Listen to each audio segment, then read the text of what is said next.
तो फ्रेंड्स, हमने अभी तक एमएसएमई सीरीज़ के 3 वीडियोस देखे हैं जिसके हमने सारा कवर किया है कि हमें एमएसएमई में रजिस्ट्रेशन कराने से क्या फ़ायदा है, उसमें हमारी क्या-क्या कंडीशंस होनी चाहिए, उसमें हमारे क्या-क्या बेनिफिट्स हैं, क्या पेनल्टीज़ हैं। तो उसी को हम एक सिंगल वीडियो के अंदर अब समराइज़ कर रहे हैं।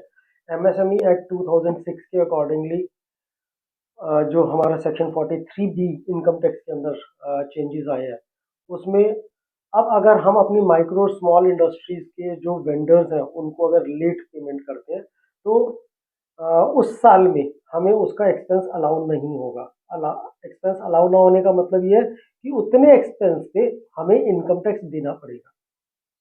दूसरी चीज़, अगर हमारी माइक्रो और स्मॉल इंडस्ट्रीज़ है जिनको हमने लेट पेमेंट करी है, तो हमें 3 times of bank rate, RBI का जो प्रिस्क्राइब रेट है उसका 3 टाइम्स हमें उनको इंटरेस्ट भी पे करना पड़ेगा।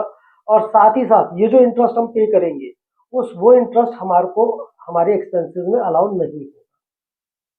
सो there are the two repercussions.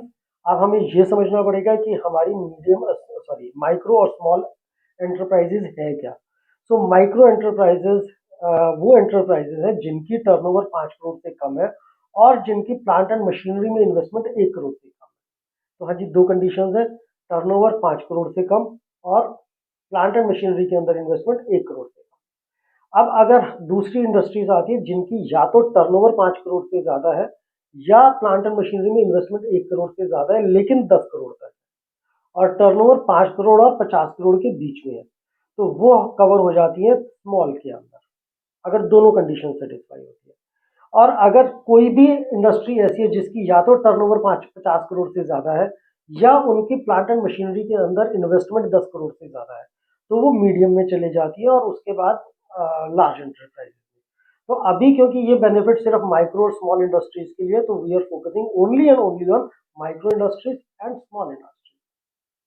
तो इसके अंदर हमने ये भी देखा था कि हमें किस तरह से बताना है अपने कस्टमर्स को कि हम माइक्रो या स्मॉल इंडस्ट्री हैं।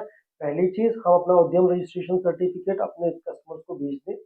दूसरी चीज़, हम हर इनवॉइस के ऊपर अपना उद्यम रजिस्ट्रेशन नंबर और अपनी कैटेगरी कि हम माइक्रो है, स्मॉल है या मीडियम है, ये लिखना शुरू कर दें।